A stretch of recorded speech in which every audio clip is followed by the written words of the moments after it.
Hey y'all, Radar here with you. I think I'm gonna try and go fishing this evening. It'll probably be a little bit later. It's getting ready to rain because of course I figured I'll get things together and go fishing, and of course it's starting to rain. And when we get thunderstorms out here in the west, they're not near as big as the ones we get in Florida, but they're pretty violent and we get a lot more wind in them. Like it gets really bad. And that lake I fish is pretty shallow, so it gets pretty rough. And hopefully it doesn't muddy it up too bad. If it keeps raining, I'll have to go tomorrow, but I'm trying to get out there before the July 4th crowd hits because it's going to be crazy busy. So anyway, I'm going to show y'all a trick that I do with some of my baits because people have asked me about fishing top water. The other day when I went with Bo and we went fishing, he's been saltwater fish, or excuse me, smallmouth fishing his whole life, and he said, I have never seen that many smallies caught on top water. Now, I didn't catch him with a frog that night, but you can, because out here we have frogs. It's Idaho.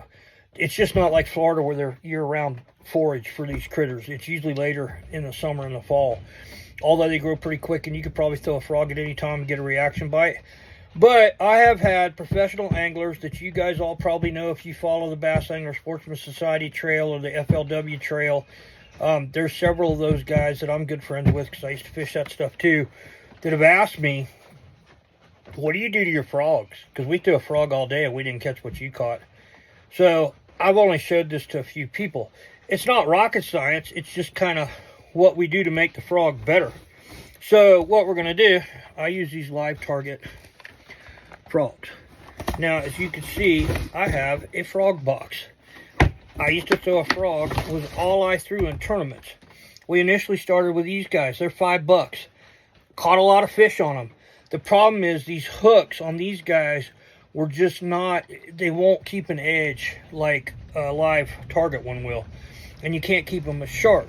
So we have the live target ones. And I usually just use green. There's several colors in here. Like if I was fishing one at night, I'll use the white ones. Just so I can see them a little better. But real quick, and I'm not going to make this too long, I'm going to show you what I do to these frogs to make them better. And what you need is I have some weights here. And inside this bag, there are these little rattles.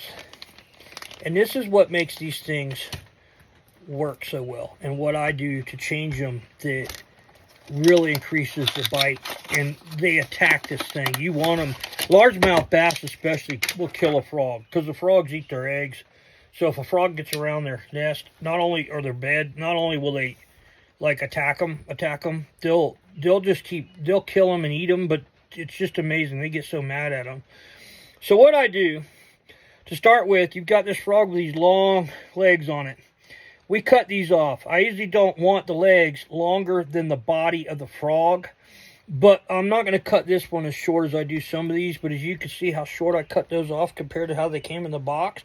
The reason being, with this, you're going to get a lot of bass that miss it because they're going for the legs or, what's behind. And if this doesn't, fan out, like when it stops, you're going to get a lot of misses, which they'll usually come back and smack it again. But like this, I usually get a hook up on the first time because there's not a whole bunch of stuff back here. They're grabbing the hooks, as you can see right there.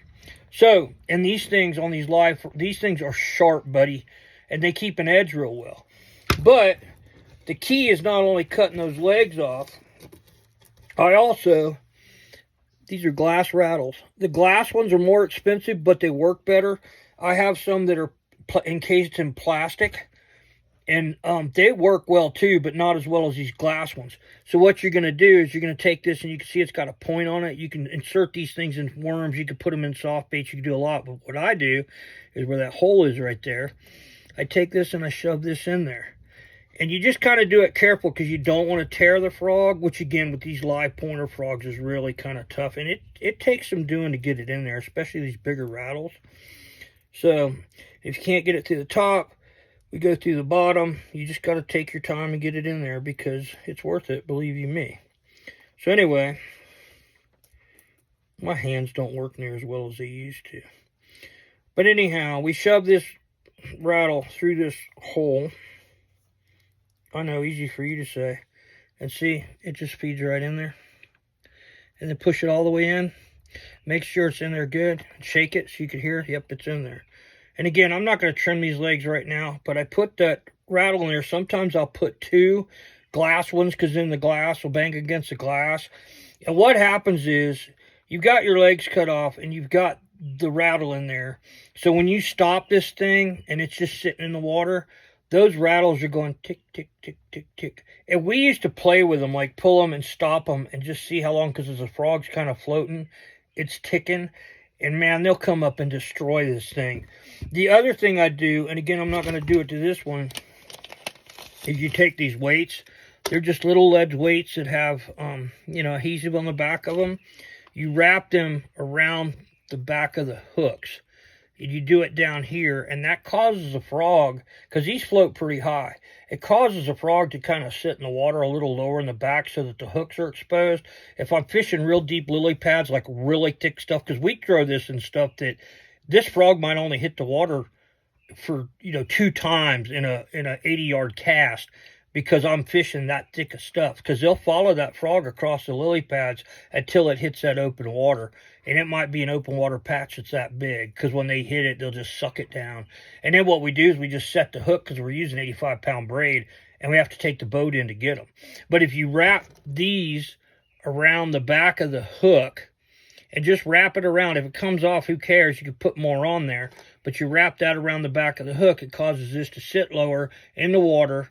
So the water line's here instead of it sitting on top of it. And so that gives them the hooks to hit. And they will knock the heck out of it.